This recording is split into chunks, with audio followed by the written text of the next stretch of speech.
আসসালামু আলাইকুম। 3ds Max এর বেসিক টু অ্যাডভান্স টিউটোরিয়াল কোর্সে 39তম টিউটোরিয়ালে আমি ক্যাটকোর পক্ষ থেকে আপনাদের সাথে রয়েছে মোহাম্মদ রাকিব। আজকের এই টিউটোরিয়ালটিতে আমরা 3ds Max এ কিভাবে অ্যারে করতে হয় সেই জিনিসটি দেখব। সো চলুন শুরু করা যাক।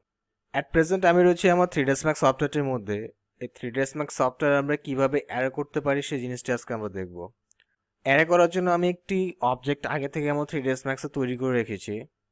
সো সিম্পলি এই ফুটবলটিকে যদি আমি অ্যারে করতে চাই তাহলে যেটি আমাকে করতে হবে সেটি হলো সিম্পলি এটিকে সিলেক্ট করে আমি যদি মেনু বারে যাই, মেনু বারে এই টুলস অপশনটির উপরে ক্লিক করে যদি একটু নিচের দিকে আসি, এখানে অ্যারে নামের অপশনটি আমি পেয়ে যাব।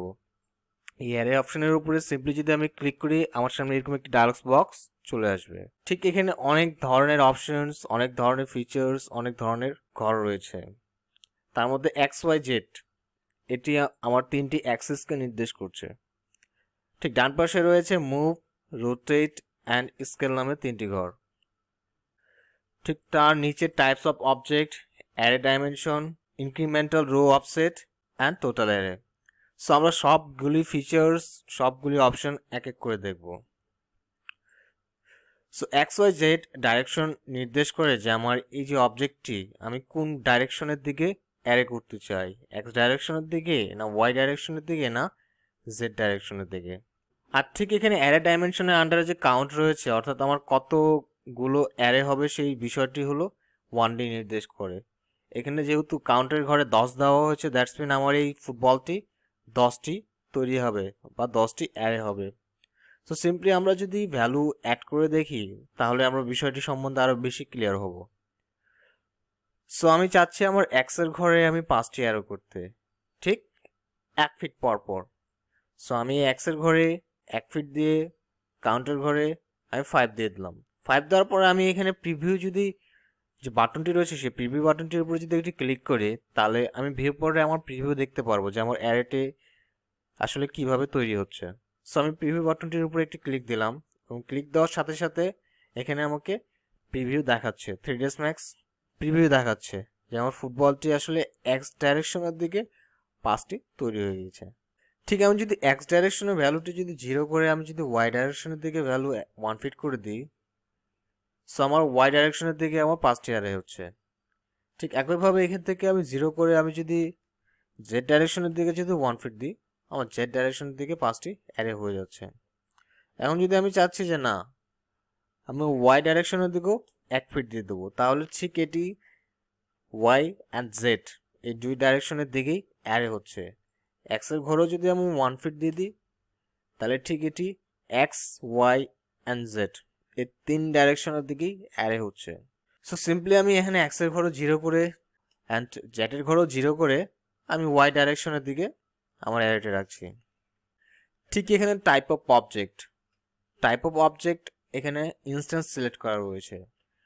আসলে ইনস্ট্যান্স সিলেক্ট করা যদি আমার থাকে আর আমি এই 5টি যে ফুটবলের মধ্যে যদি যে কোনো একটিতে কোনো ধরনের চেঞ্জেস করি তাহলে ওই একটি চেঞ্জের ইফেক্ট আমার বাকি বাদগুলোতেও ইফেক্টেড হবে। অর্থাৎ কোনো একটা চেঞ্জ করলে আমার বাকিগুলো সবগুলোই চেঞ্জ হয়ে যাবে। আমি যদি সাপোজ কোনো একটাকে স্কেল করি বা কোনো ধরনের এডিট পলি করি বা অন্য কোনো ধরনের যদি কোনো চেঞ্জেস করি তাহলে বাকিগুলোতেও অটোমেটিক সেই চেঞ্জেসটি অ্যাপ্লাই হয়ে যাবে। এখন আমি যদি ঠিক কপি করি তাহলে যে কোনো একটিতে কোনো ধরনের চেঞ্জেস করলে আমার বাকিগুলোতে কোনো ধরনের চেঞ্জেস হবে না। আর যদি আমি রেফারেন্স করি তাহলে যে মূল অবজেক্টটি, অর্থাৎ যে মূল অবজেক্ট থেকে এটি অ্যারে হয়েছে সেই মূল অবজেক্টে আমি কোনো ধরনের যদি চেঞ্জেস করি তাহলে সবগুলো যে কপিকৃত যে অ্যারেগুলো হয়েছে তার সবগুলোতে ইফেক্টেড হবে। সো সিম্পলি আমি এখানে কপি রাখছি। আর এখানে অ্যারে ডাইমেনশন বলতে বোঝাচ্ছে আমার কতগুলো অ্যারে হবে।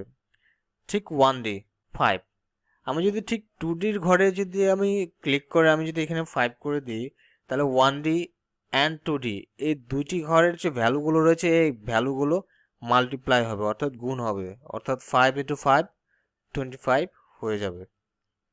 ঠিক যদি আমি এখানে ডাইরেকশন দিয়ে দিই যে এক ডাইরেকশনের দিকে আমি 2 ফিট পর পর আমি অ্যারে চাচ্ছি, সো এখানে মাল্টিপ্লাই হয়ে এখানে আরো 4টি রো তৈরি হয়ে যাবে।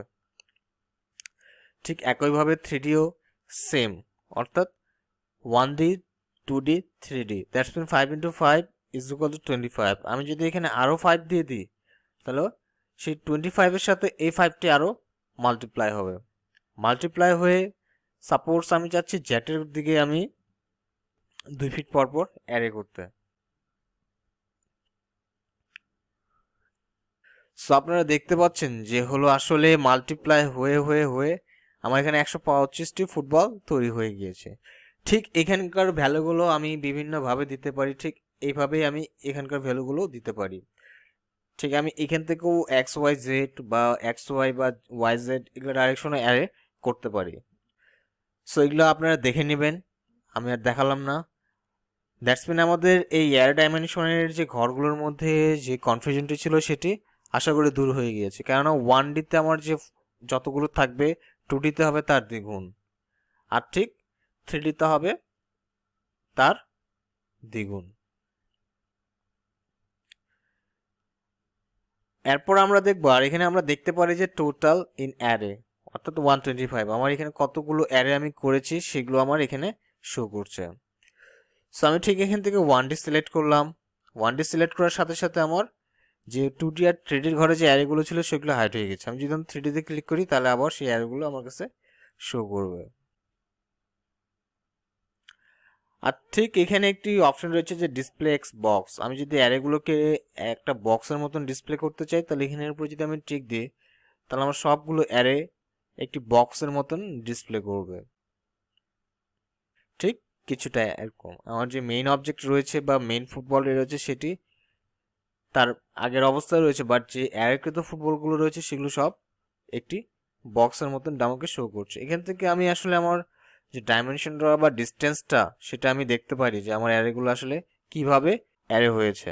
সো আমি এটি একটু তুলে দিচ্ছি আর ঠিক আমি 1ডি রাখছি। এখন আমরা দেখব যে আসলে আমাদের এই যে স্কেলের ঘরে যে অপশনগুলো রয়েছে, স্কেলের ঘরে আমি যদি এখান থেকে আমার অ্যারের যদি স্কেলগুলো বাড়াই আমি, তাহলে আমার অ্যারেগুলো দেখেন এটি হলো যতখানি হাইট বা যতখানি স্কেল থেকে মানে জেডের দিকে বেড়েছে তার থেকে দ্বিগুণ এটি, তার থেকে দ্বিগুণ আবার এটি, তার থেকে দ্বিগুণ তার পরেরটি।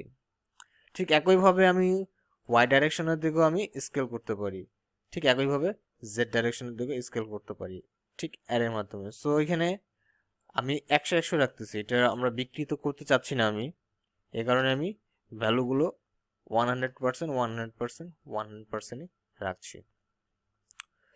সো সিম্পলি আমি অ্যারের কাঙ্ক্ষিত ফলাফল পাওয়ার পরে জাস্ট ওকে বাটনে একটি ক্লিক দেবো। এখন আমরা একটি অ্যারে করব যেটির নাম হলো পোলার অ্যারে। সো পোলার অ্যারে করার জন্য আমি সিম্পলি যেটি করব একটি সিলিন্ডার আমি ক্রিয়েট করে নেব। আর ঠিক মডিফাই ট্যাব থেকে আমি এটির যে রেডিয়াসটি রয়েছে সেই রেডিয়াসটি আমি কমিয়ে নেব। আমি 3 ফিট রাখলাম। 3 ফিট রেখে আমি এটিকে একটু সাইডে নিয়ে আসি। নিয়ে আসার পরে ঠিক এই যে সিলিন্ডারটি রয়েছে এটিকে আমি রোটেট করে নেব 90 ডিগ্রিতে।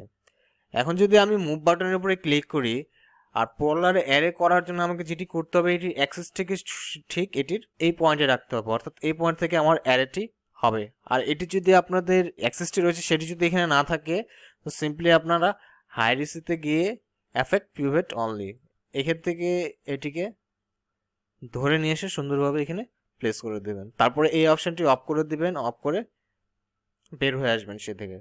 সো আমি সিলিন্ডারটাকে সিলেক্ট থাকা অবস্থায় টুলসে গিয়ে অ্যারে বাটনের উপরে ক্লিক করে আমি যেটি করব সে ঠিক আমি রোটেটের এই অপশনটিতে বা এই বাটনটিতে ক্লিক করে আমি জেটের ঘরে আমি ডিগ্রি দিয়ে দেবো 360 ডিগ্রি।